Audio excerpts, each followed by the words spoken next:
Hello, everyone. Did you know that today is officially summer in Minnesota? That's a joke. There is snow on the ground, and it is 70 degrees. And I'm just over here TikTok waiting for the snow to melt. That's what I'm doing.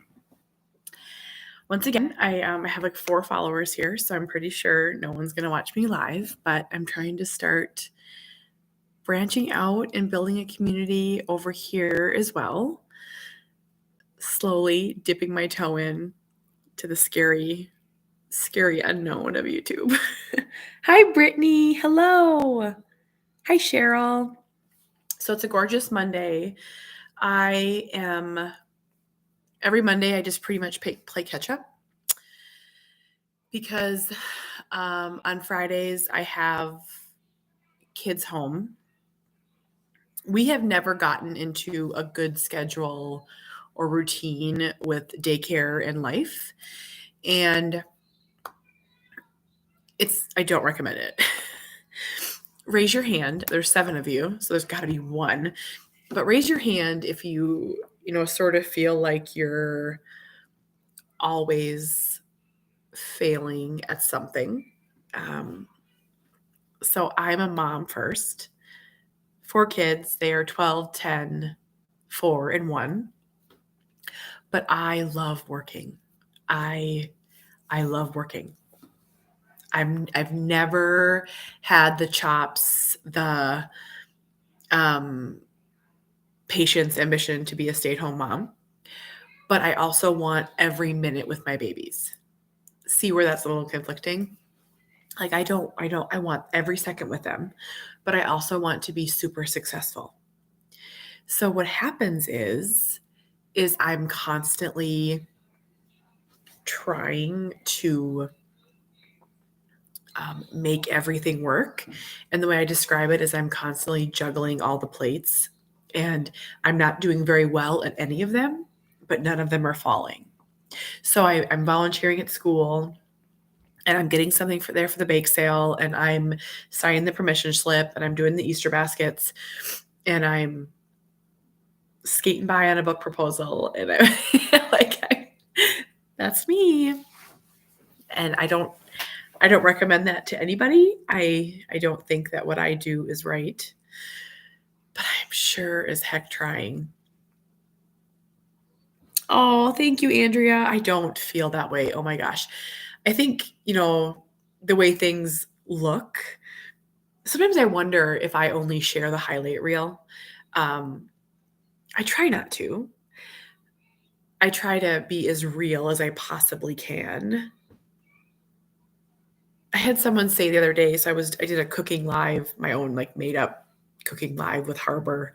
I love cooking with my kids. It's ridiculous and messy and loud and there's boogers and ridiculous stuff. And I really enjoy cooking with my kids. I'm like a weirdo. And afterwards, like someone commented and they're like, Harbor's really bad. He's my 4-year-old. They're like, he's a really bad kid. Like, I mean, they like no holding back. They were like, he's a terrible kid. He doesn't listen. He's naughty. And it was so funny because Harbor's really well behaved. Like Harbor is sunshine on a cloudy day. Like he's a really good kid. But you put any kid on camera, you talk on the phone. Remember talking on the phone when you're, like my kids won't acknowledge me for 3 hours. I get a phone call and it's like Fight Club in my living room. That is what, mothering is like. So I said to the person, I was like, Harbor's a pretty good kid. And his naughty is, I'm making this up, dumping too much flour into the cookies. Like he's a really good kid. And I just like took total offense to it. I'm like, oh my gosh, don't like say that about my kids. Most moms juggle. All that matters is your kiddos are healthy and happy. Well, most of the time happy. When you have 4 kids, one is usually having a fit. I get a lot of comments about our family photos too. And this one really, I'll show you guys. I have about 4,000 photos on my phone. But so whenever I share a family photo, let's find one. Do you guys follow me on Instagram? All 15 of you. I share a lot more photos on Instagram. You should go follow me over there. But like whenever I share like a family photo, someone always finds fault in it. And that is so bizarre to me. Like I can't imagine looking at someone's family photo and being like, why isn't everyone smiling? Like I don't know. Do you know how hard it is to get 4 children to smile and look at the camera? And like Winnie's like this. Mm-mm. She will not smile on command. Cooper tries so hard to smile. He has pretty severe apraxia. So for him, that means for anyone that doesn't know about apraxia, the motor pathways in his brain, or any individual with apraxia, those pathways tell your fingers what to do and your feet what to do and your tongue what to do and your mouth what to do, and you don't know what's happening. Like I'm saying, move my hands, right?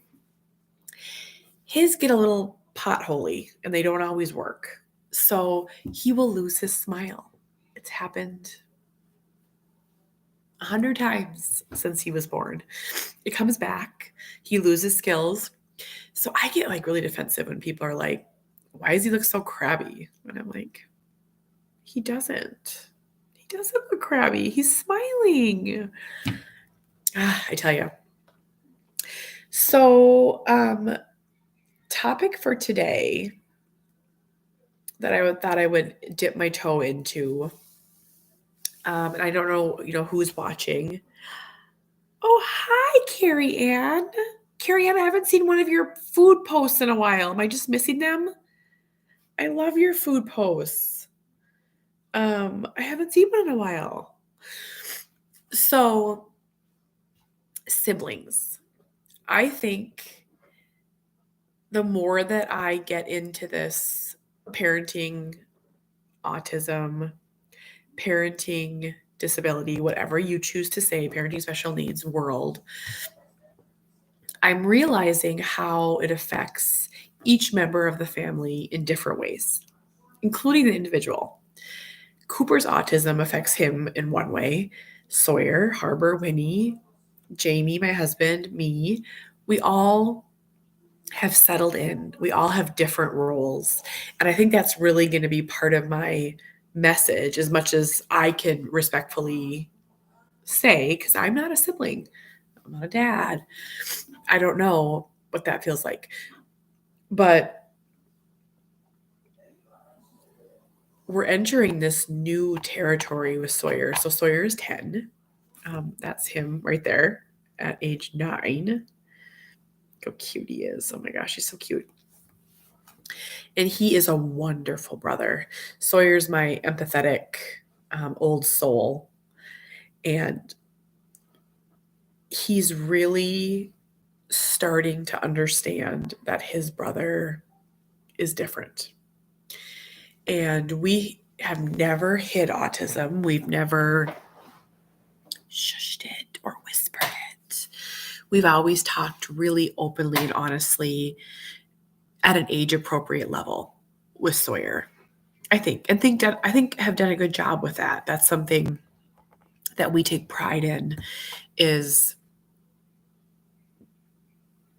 encouraging him to be a protector and be an advocate and approach others with differences and include those who may need a little extra inclusion, right?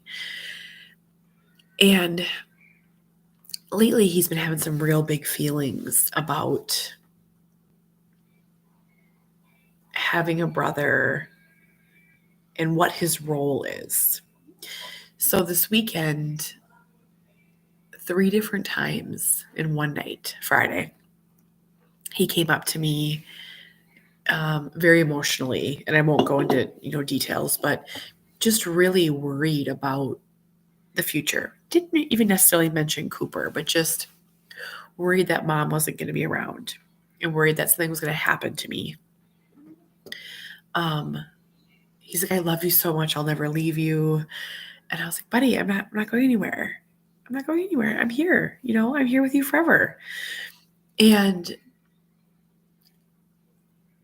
when he's in one of those emotional states, he doesn't always want to ask questions. So we let him go through it, and then I bring up questions later.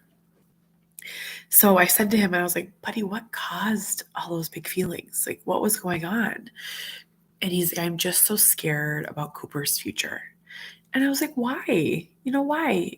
And despite what the internet may think of me, we have never put any pressure on Sawyer or any of our children to provide care for Coops. Maybe we've had conversations behind closed doors as adults, but never. We're encouraging our children to grow up and live happy, healthy lives, doing whatever they want to do. And of course, secretly pray that, they'll help and they'll love and they'll advocate, but no pressure. When we talk about the future, it does come up. Sawyer asked lots and lots of questions. We always say Cooper's going to live with mom and dad until he wants to live in a different place, which could happen.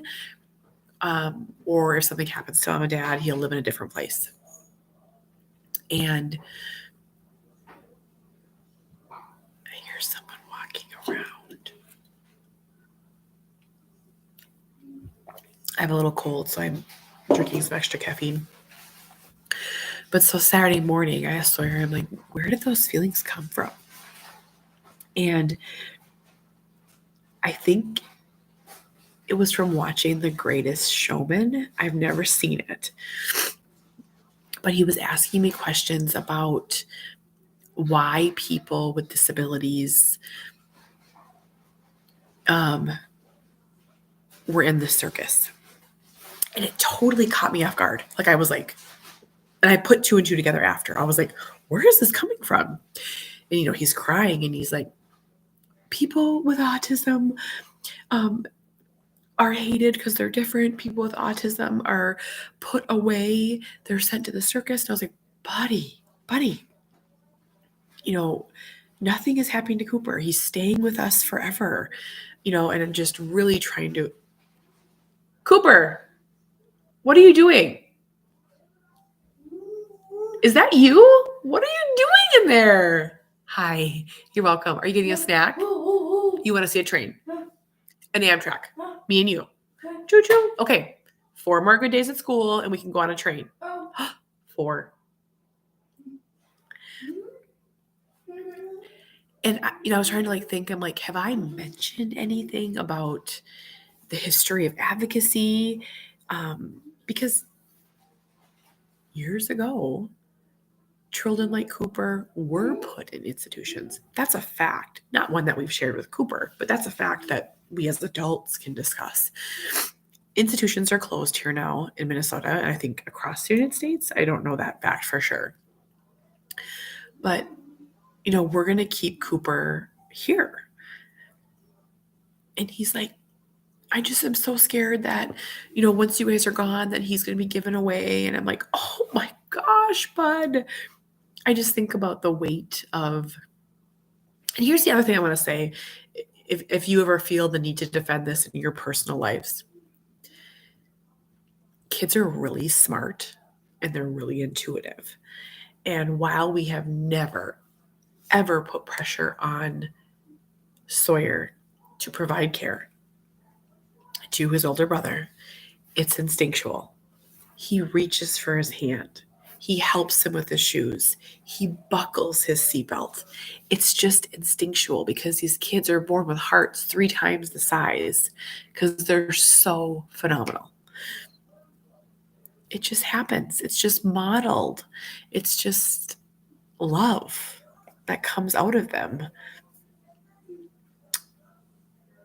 I don't know. Do any of you go? There's not many people watching, but do any of you go through this with your other siblings? Harbor and me too, Carrie Ann. I think he will be. I hope it's not to a fault. I mean, Sawyer is puppies and babies, and he's so different than Harbor. All my kids are so different, yet they all look exactly alike. Harbor is very sweet too, but he's like, Harbor is going to be like the joyful, popular, I think like fit in multiple different groups kid. And I used to think that was Sawyer, but now I think he is more soulful. He's growing up. I mean, he's growing up. Yeah. I don't know. Parenting is so different than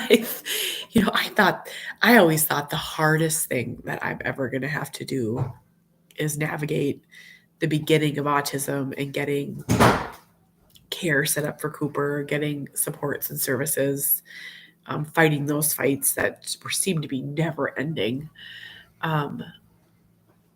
Now that we're in a good place with Cooper, even though school stuff sometimes gets a little angsty, I see, what is that saying? Like little kids, little problems, big kids, big problems.